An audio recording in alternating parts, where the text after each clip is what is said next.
प्रिय विद्यार्थियों, मेरे इस YouTube चैनल संस्कृत अध्ययनम में आप सभी का हार्दिक स्वागत, अभिनंदन। आज के इस YouTube वीडियो में हम अभिज्ञान शाकुंतलम नाटक के जो चतुर्थ अंक है उसके 16वें पद्य से आगे अध्ययन करेंगे। इससे पहले वाले वीडियो में हम देखते हैं कि महर्षि कण्व और महर्षि कण्व के आश्रम के परिजन शकुंतला को विदा करने के लिए आश्रम से निकलते हैं। और जैसा कि हमारी भारतीय संस्कृति में रिवाज है कि बिटिया की विदाई के समय कुछ दूर तक परिजन साथ में चलते हैं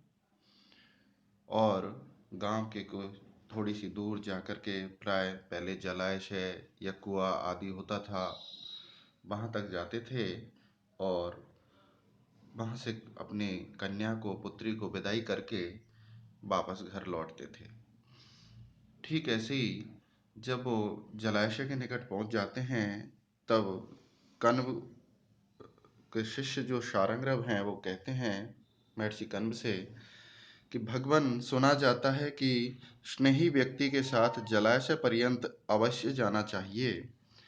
तो यह सरोवर का किनारा है, अतः यहाँ अपना संदेश देकर हमें लौट जाना चाहिए। तो जब ऐसा कहते हैं तो ऋषि कण्व वहाँ पास में स्थित वृक्ष है उसकी छाया में सभी खड़े हो जाते हैं और महर्षि कण्व वृक्ष की छाया में खड़े खड़े सोचते हैं कि मुझे इस समय अपनी पुत्री के लिए क्या उपदेश देना चाहिए। इतने में शकुंतला उस सरोवर में देखते हैं कि कमलिनी के पत्ते की ओट में एक जो चक्रवाकी है उसका सहचर यानी चक्रवाक छिप गया है, जिसके नहीं दिखने के कारण चक्रवाकी उसकी विरह में तड़पने लगती है, जोर जोर से चिल्लाने लगती है और वह इस संबंध में अपनी दोनों प्रिय सखियों प्रियंवदा और अनुसुईया से कहती है कि मैं कितनी निष्ठुर हूँ कि मैं अपने प्रिय अर्थात राजा दुष्यंत से इतनी दूर होने पर भी सहज हूँ, जबकि एक चक्रवाकी जिसके कुछ ही पल हुए हैं अपने चक्रवाक को नहीं देखने पर वह कैसे तड़पने लगी है। तब अनुसुईया शकुंतला से कहती है, इसी का वर्णन 16वें पद्य में किया गया है। वह कहती है कि सखी, माँ एवं मंत्रयस्व, यानी एवं यानी इस प्रकार, माँ यानी मत बोलिए, मंत्रयस्व मत कहिए, बोलिए। क्यों?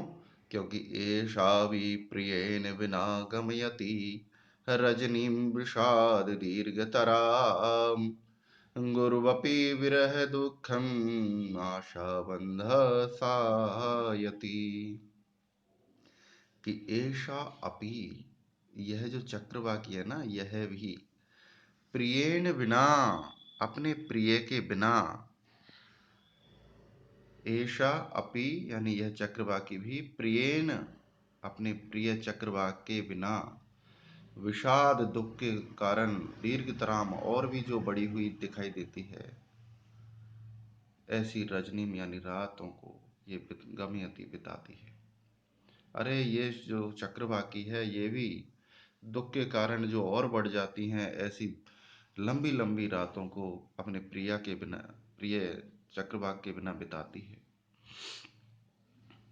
क्योंकि कहा गया है कि चकवा और चकवी रात में बिछुड़ जाते हैं और रात रात भर एक दूसरे के वियोग में चिल्लाते रहते हैं। तो आपको क्या करना है कि आशा बंध, जो आशा का सहारा है, उम्मीद का जो बंधन होता है, वह बृह गुरुवपि यानी बहुत बड़े, बृह दुखम, बृह से उत्पन्न दुखम, दुख को भी सहायती,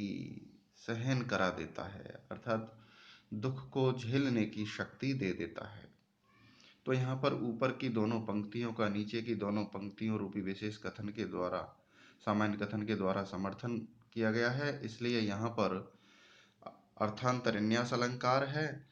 और आर्या नामक छंद है। अब हम देखते हैं कि महर्षि कर्ण शार्ंगधर को अपने पास बुला करके कहते हैं कि शार्ंगधर, हमारी पुत्री शकुंतला को राजा आदरणीय राजा दुष्यंत के सामने खड़ा करके हमारी ओर से ये संदेश उनको कहना। तो महर्षि कण्व जो संदेश राजा दुष्यंत के पास भिजवा रहे हैं, एक वधू यानी दुल्हन के परिजनों के द्वारा वह संदेश है, वो इसी पद्य में वर्णित है कि अस्मान् साधु विचिन्त्य संयम धनान् उच्चैकुलं चात्मनस्त्वमप्यस्य कथमप्यवान्धपकृतां स्नेहप्रवृत्तिं च ताम् सामान्यप्रतिपत्तिपूर्वकमियं दारेषु दृश्या त्वया भाग्यायत्तमतः परं न खलु तत् वाच्यं वधूबन्धुभिः।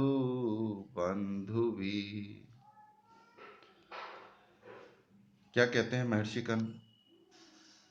कि अस्मान संयम धनान, संयम ही है धन, जैसे ऐसे असमान यानी हम लोगों को, और आत्मनः स्वयं के, उच्चई कुलम ऊंचे यशस्वी कुल खानदान का, और त्वयि और आपके द्वारा, अस्यहा इस त्वयि यानी तुम्हारे द्वारा, कथमपि जिस भी प्रकार से, अश्या यानी शकुंतला के साथ,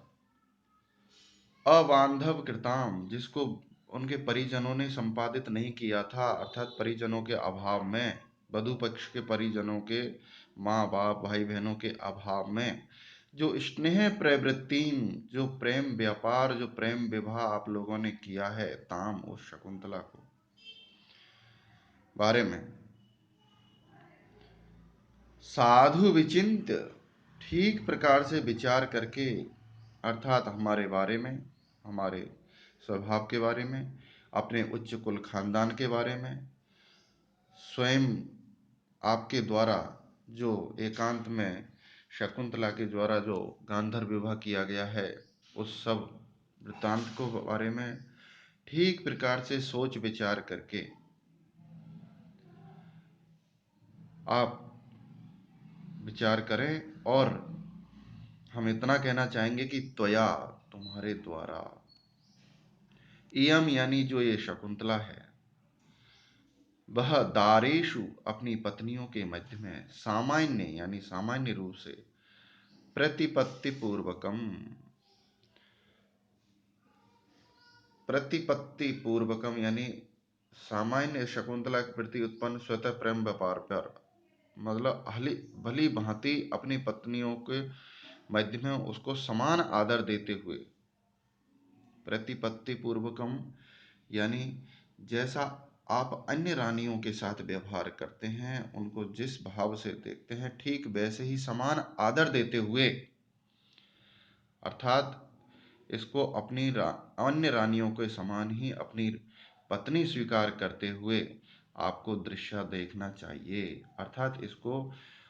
अपनी एक धर्म पत्नी के समान इसको आदर देना चाहिए। अतः परम, इससे अधिक यदि इसको मिलता है, सम्मान, मान सम्मान, धन दौलत जो भी है, वो इसके भाग्यायत्तम, इसके भाग्य पर निर्भर करता है, तत् उसके बारे में, खलु निश्चय ही, वधु बंधु भी, वधु पक्ष को अर्थात दुल्हन के पक्ष को, पत्नी के पक्ष को, न वाच्यम नहीं कहना चाहिए, अर्थात वर पक्ष से इससे अधिक मांगने की चाह या विशेष अधिकार दिलाने के लिए कुछ भी मांग नहीं करना चाहिए। वह सब पुत्री की या दुल्हन के भाग्य पर निर्भर करता है, उसके स्वभाव पर निर्भर करता है। तो हे राजन, आपको इसके साथ अपनी धन पत्नी के समान आदर देना है और इसको समान व्यवहार करना है और इसको अपनी पत्नी के रूप में इसको स्वीकार करना है। तो इस प्रकार यह संदेश शारंगरव से महर्षि कर्ण कहते हैं कि हमारी ओर से राजा दुष्यंत से कह देना। तो इस पद्य में जो अप्रस्तुत प्रशंसा अलंकार द्योतित हुआ है और शार्दुल विक्रीडितम नामक छंद है। अब ऋषि कण्व अपनी पुत्री शकुंतला को अपने पास बुलाते हैं और कहते हैं कि मुझे आपको भी कुछ कहना है। यद्यपि हम वनवासी हैं, वन में जीवन जीते हैं, लोक यानी शहर नगरों की जीवन शैली के बारे में से हम बिल्कुल उनकी जीवन शैली से पूरे अछूते हैं, लेकिन उनके लौकिक व्यवहार आचरण के बारे में हम पर्याप्त जानकारी रखते हैं। तो बेटी, आपको क्या करना है वह मेरी ओर से आपको एक संदेश है, एक पिता का अपनी पुत्री के नाम संदेश है जो सार्वकालिक है। आज भी ये उतना ही महत्व रखता है जितना उस समय था। यदि इससे अधिक वधू पक्ष के द्वारा वर पक्ष के परिवार में दखलंदाजी की जाती है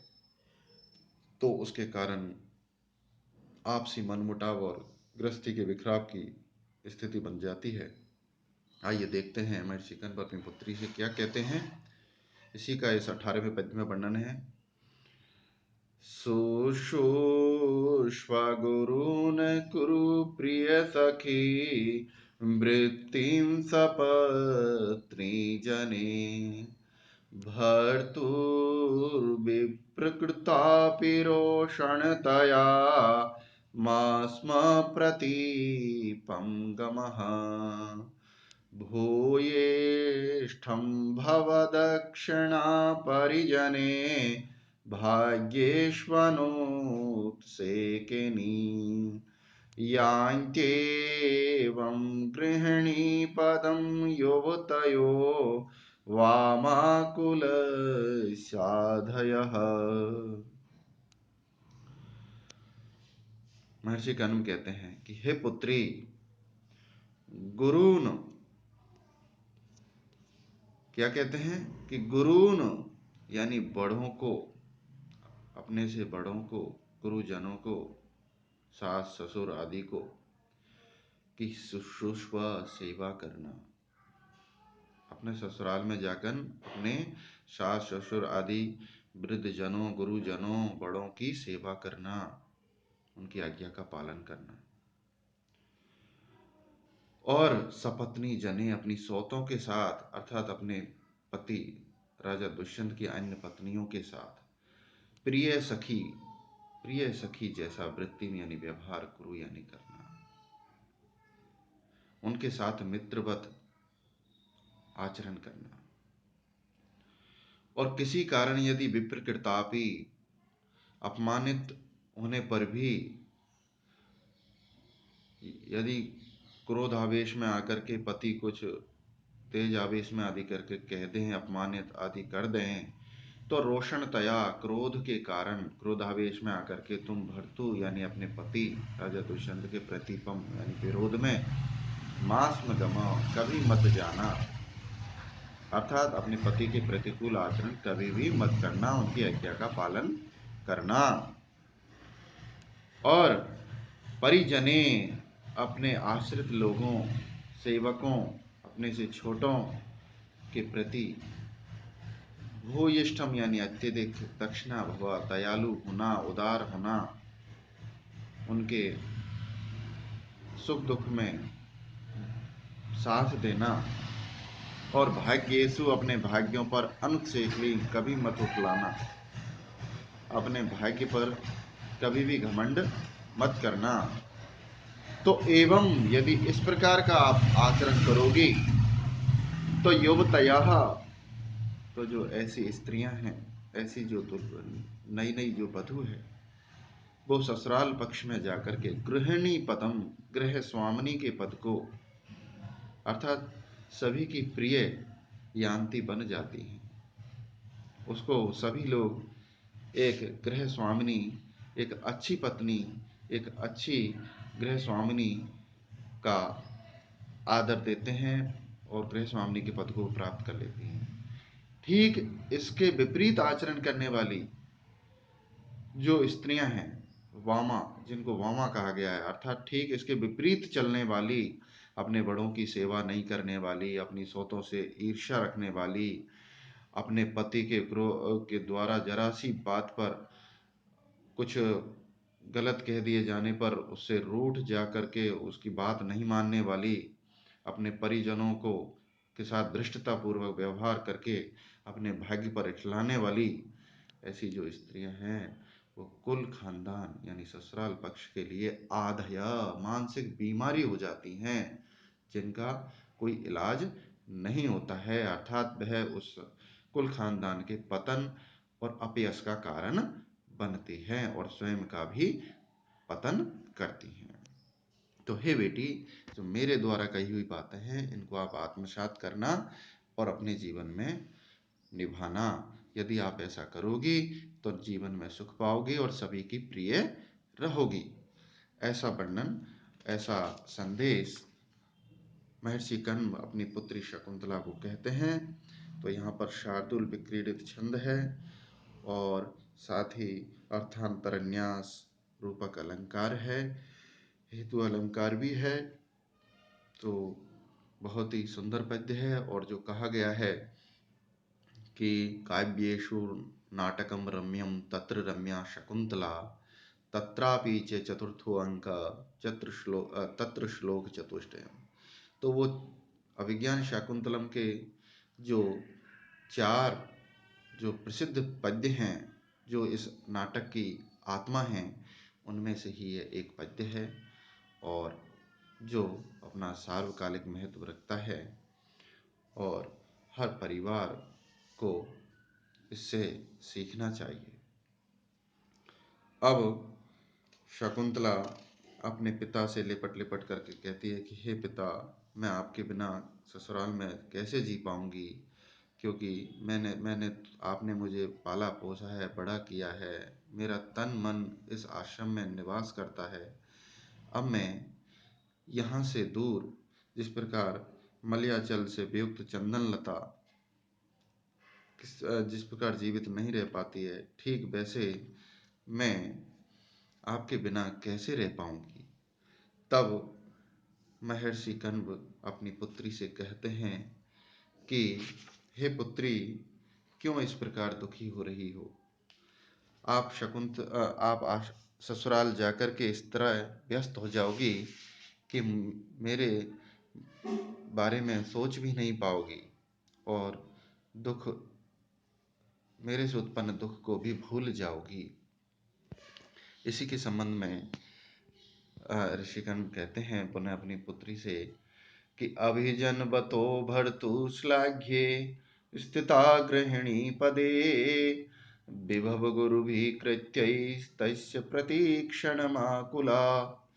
तनयमचिरात् प्राचीर्वार्कं प्रसूय च पावनं मम बृहजां न त्वं वत्से शुचं गणये शशि। हे पुत्री, त्वम यानी तुम, वत्से यानी हे पुत्री, त्वम यानी तुम, अभिजन भतो अर्थात अभिजन यानी उच्च कुल में उत्पन्न, भर्तु यानी पति के, श्लाघ्य यानी प्रशंसनीय, गृहिणी पदे गृहिणी के पद को अर्थात गृह स्वामिनी महारानी के पद को पर स्थित होकर के विभव गुरु भी उस राजा की समृद्धि से युक्त विशाल कृत्ययी कार्यकलापों में के कारण प्रतिक्षणम आकुला, प्रतिक्षण यानी हर पल, आकुला यानी व्याकुल सी रहती हुई, यानी व्यस्त रहती हुई, अर्थात उनके राजा, आपके पति राजा दुष्यंत के समृद्धिशाली और वैभव युक्त कार्यकलापों में व्यस्त होने के कारण हमेशा आप व्यस्त रहेंगी। और अचिरात यानी शीघ्र ही प्राची अर्कम एव, प्राची यानी पूर्व दिशा के, अर्कम यानी सूर्य की भांति, एव यानी सूर्य की भांति, पावनम यानी पवित्र, तनयम यानी पुत्र को प्रसूय उत्पन्न करके, पैदा करके आप इतनी व्यस्त हो जाओगी उसके पालन पोषण में, राजा के कार्यकलापों की, माम मम यानी मेरे, ब्रहजाम मेरे ब्रह से, अर्थात मेरे वियोग से, जाम यानी उत्पन्न होने वाले, सुचम यानी दुख को, न गणयस्यसि नहीं गिनोगी, अर्थात ध्यान ही नहीं दे पाओगी, अर्थात आपका ध्यान मेरी ओर जा ही नहीं पाएगा। आप अपने पति के गृह स्वामिनी, प्रशंसनीय गृह स्वामिनी पद को प्राप्त करके और उनके वैभव युक्त अनेकानेक कार्यों में व्यस्त, दिन रात व्यस्त होने के कारण, और शीघ्र ही तेजस्वी, प्राची दिशा से उत्पन्न सूर्य की भांति तेजस्वी और पवित्र पुत्र को प्राप्त करके आप इतनी व्यस्त हो जाओगी कि मेरे दुख को भी नहीं गिन पाओगी। अर्थात आप अपनी घर गृहस्थी में धीरे धीरे धीरे धीरे करके ऐसी डूब जाओगी कि आपको मेरी याद भी नहीं आएगी। इसलिए हे बेटी, आप ऐसा नहीं कहें। हर बेटी का ये स्वभाव होता है, लेकिन धीरे धीरे करके वह अपने ससुराल में, अपने घर परिवार में, अपने बच्चों में, अपने पति में स्वयं को इतना व्यस्त पाती है कि वह अपने पितृपक्ष की उसे स्मरण भी नहीं आ पाता, वह इतनी डूब जाती है। इसलिए बेटी, इसी ओर से आप निश्चिंत रहें। अब जब शकुंतला राजा दुष्यंत के पैरों में चरण स्पर्श करती है और कहती है कि हे पिताजी, मैं अब पुनः इस आश्रम के कब दर्शन कर पाऊंगी, अर्थात मैं पुनः इस आश्रम में कब आऊंगी आपसे मिलने। तब ऋषि कण्व अपनी पुत्री से कहते हैं कि सूर्यताम सुनिए। क्या कहते हैं कि भूत्वा चिराय चतुरंत महेश पत्नी दोषंतिम प्रतिरथम तनयम निवेश भर्त्रा तदर्पित कुटुंब भरेण सार्धम शांते करिष्यसि पदम पुनराश्रमेऽस्मिन्।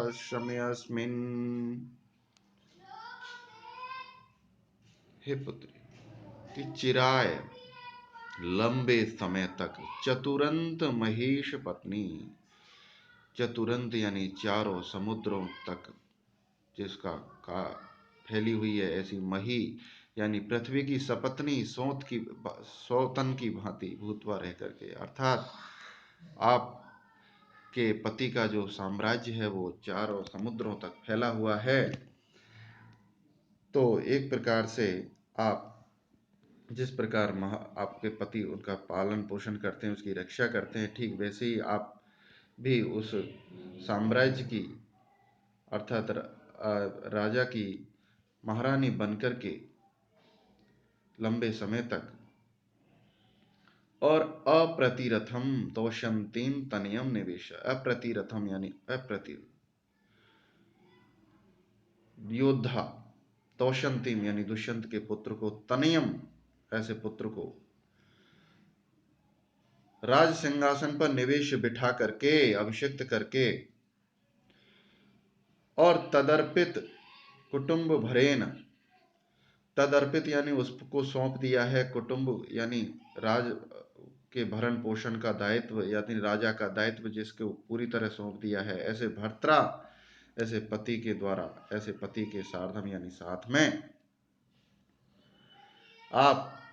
शांते, इस शांत आश्रमे, अस्मिन आश्रमे से आश्रम को अपना पदम यानी निवास करिष्यसि करोगी, अर्थात लंबे समय तक महारानी के पद पर आरूढ़ होकर के और अपने तेजस्वी अप्रतिरथ योद्धा दुष्यंत के पुत्र को राज्य अभिषेक का दायित्व दे करके और उस पर संपूर्ण राज्य का भार भार सौंप करके, अर्थात उसको राजा बना करके अपने पति के साथ आप इस शांत आश्रम में अपना पदम करिष्यसि, अपना निवास बनाओगी, अर्थात वानप्रस्थ काल में आप इस आश्रम में आओगी। क्योंकि कहा भी गया है कि